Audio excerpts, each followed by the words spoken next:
దేవరకట్టులో కర్రల సమరానికి సర్వం సిద్ధమైంది. అర్ధరాత్రి మాలమల్లేశ్వర స్వామి కళ్యాణం అనంతరం బన్నీ జైత్రయాత్ర జరగనుంది. ఏడాది బన్నీ జైత్రయాత్ర ఎలా జరుగుతుందో అని హైటెన్షన్ నెలకొంది. బన్నీ ఉత్సవంలో సంస్కృతి సంప్రదాయ సంబరంగా జరుపుకోవాలని పోలీసులు ఇప్పటికే పిలుపునిచ్చారు. 700 మంది పోలీసులతో పటిష్ట భద్రతా ఏర్పాట్లు చేశారు. ఉత్సవం ముసుగులో ఎవరైనా గాయాలు చేస్తే కఠిన చర్యలు తీసుకుంటామని పోలీసులు హెచ్చరించారు.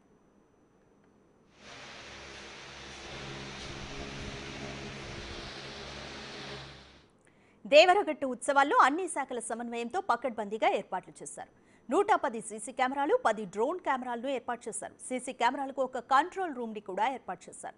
భక్తుల కోసం 20 బెడ్లతో కూడిన తాత్కాలిక హాస్పిటల్ కూడా ఏర్పాటు చేశారు. ఉత్సవంలో ఎవరైనా గాయాల పాలైతే వారి కోసం 104, 108 వాహనాలను కూడా ఏర్పాటు చేశారు.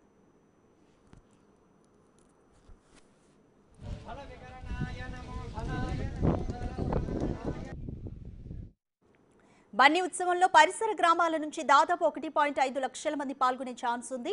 బన్నీ జైత్రయాత్రలో దేవుని ముందు నాట్యం విన్యాసాలు చేసి రాత్రి వేళ పాత కక్షలతో దాడులకు పాల్పడొద్దన్నారు పోలీసులు. బన్నీ జైత్రయాత్రలో గొడవలకు పాల్పడే వారిపై కఠిన శిక్షలు వేస్తామన్నారు. ఉత్సవంలో చిన్నపిల్లల పట్ల తల్లిదండ్రులు జాగ్రత్తలు వహించాలన్నారు. 200 మంది ట్రబుల్ మాంగర్స్, నాటుసారా అమ్మే వ్యక్తులను బైండ్ ఓవర్ చేశామన్నారు. కార్డన్ సెర్చ్లలో నాటుసారా 300 రింగుల గల కర్రలను సీజ్ చేశామన్నారు. దేవరగట్టు పరిసర ప్రాంతాల్లో 5 చెక్ పోస్టులు, 10 పికెట్లు ఏర్పాటు చేశామన్నారు. బన్నీ ఉత్సవం సంబరంలాగా ఆచరించాలని దేవరగట్టు ప్రజలకు పోలీసులు విజ్ఞప్తి చేశారు.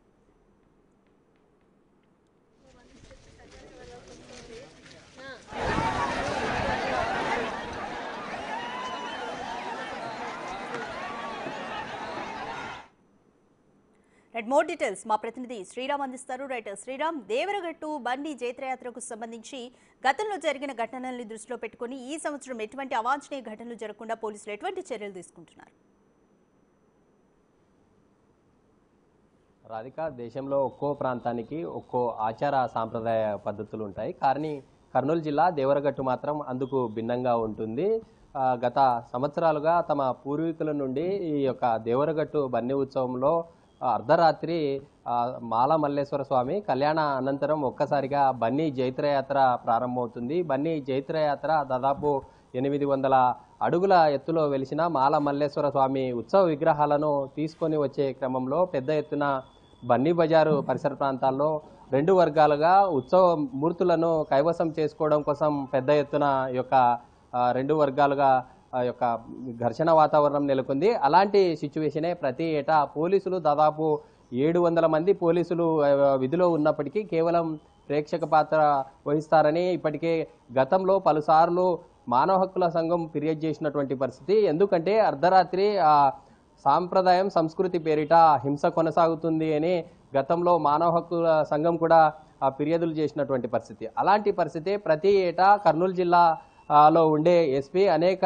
సార్లు ఖచ్చితంగా ఈసారి మేము కట్టడి చేస్తాం, ఎలాంటి రక్తపాతాన్ని కానివ్వకుండా, రక్తపు చుక్క పడకుండా ఈ యొక్క కర్రల సమరానికి అన్ని విధాలుగా ఏర్పాట్లు చేస్తున్నామంటూ కూడా అధికారులు కేవలం చెప్పుకోవడానికే పరిమితం అవుతున్నాయి.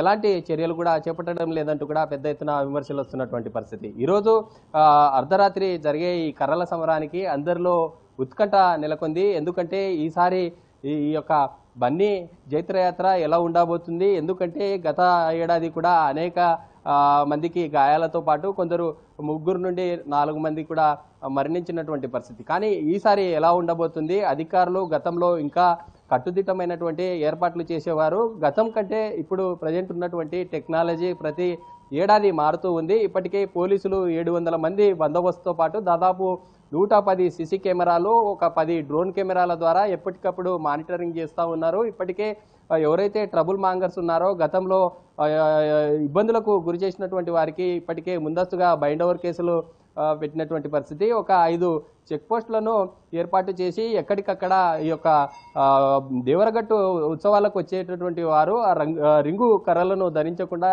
ఎక్కడికక్కడ చెక్ పోస్టులో పోలీసులు వాటిని స్వాధీనం చేసుకునే అవకాశం ఉన్నట్టు కూడా జిల్లా ఎస్పీ చెప్పినటువంటి పరిస్థితి. ఎందుకంటే శతాబ్దాల చరిత్ర ఉన్నటువంటి మాలమల్లేశ్వర స్వామి దట్టమైన యొక్క అటవీ ప్రాంతంలో గతంలో కేవలం దేవరగట్టు పరిసర ప్రాంతాల్లో అటవీ జంతువుల కోసం రక్షణగా అగ్గి దివిటీలతో పాటు కర్రలను తీసుకొని వచ్చేవారు. అది రాను రాను సాంప్రదాయంగా కేవలం కర్రలతో ఆ యొక్క ఊరేగింపులో వెళ్లే క్రమంలో సాంప్రదాయబద్ధంగా ఆ యొక్క కర్రలను పట్టుకొని దివిటీలతో పాటు తమ స్థానిక గ్రామాలు ఏవైతే ఉన్నాయో ఆ గ్రామాల ప్రజలు పెద్ద ఎత్తున అక్కడికి వచ్చే ఛాన్స్ ఉంది.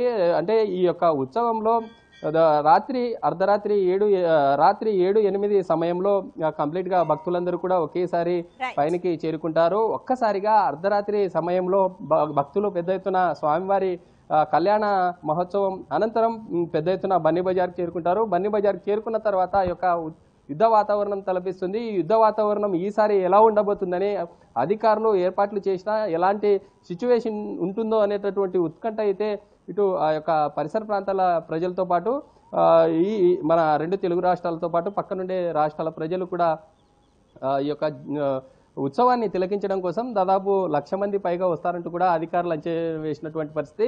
ఇప్పటికే అధికారులు అన్ని రకాలుగా ఏర్పాట్లు చేస్తూ ఉన్నామంటున్నారు. అయితే చూడాలి ఈ అర్ధరాత్రి జరిగే ఈ బన్నీ జైత్రయాత్ర ఎలా ఉండబోతుంది, అధికారులు ఎలాంటి నిర్ణయాలు తీసుకుంటారో చూడాలి రాధిక.